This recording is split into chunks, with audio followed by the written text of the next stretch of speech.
प्राचीन काल की बात है, जब पृथ्वी पर अत्याचार और अधर्म बढ़ गया था। राक्षसों का राजा महिषासुर अपने बल और तप से अमर हो गया था। उसने स्वर्गलोक पर आक्रमण किया और देवताओं को पराजित कर स्वर्ग पर अधिकार कर लिया। दुखी होकर देवताओं ने त्रिमूर्ति ब्रह्मा, विष्णु और महेश की शरण ली।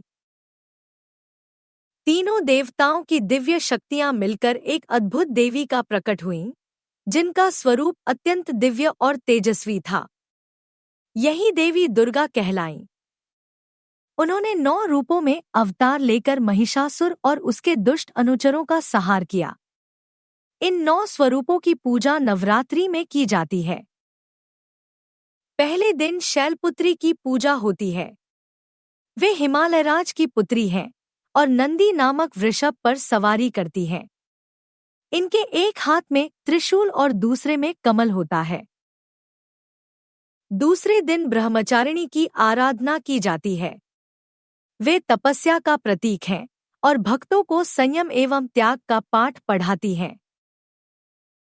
तीसरे दिन चंद्रघंटा देवी की पूजा होती है। इनके मस्तक पर अर्धचंद्र सुशोभित होता है। वे सिंह पर विराजमान होती हैं और शत्रुओं का नाश करती हैं। चौथे दिन कूष्मांडा माता की आराधना की जाती है।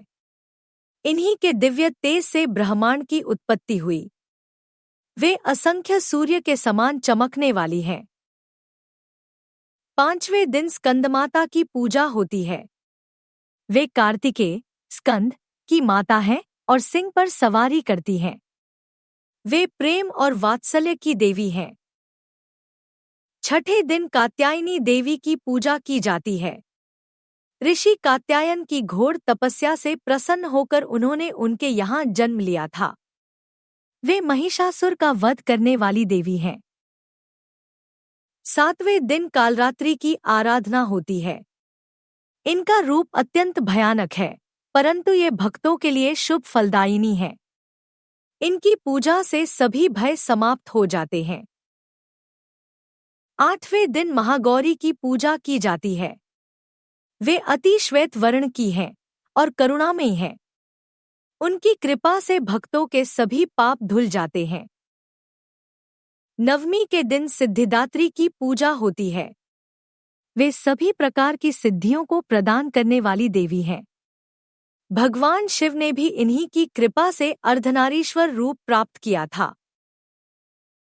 इन 9 दिनों में भक्त भक्ति और श्रद्धा से देवी की आराधना करते हैं, उपवास रखते हैं और मां दुर्गा से सुख समृद्धि का आशीर्वाद प्राप्त करते हैं।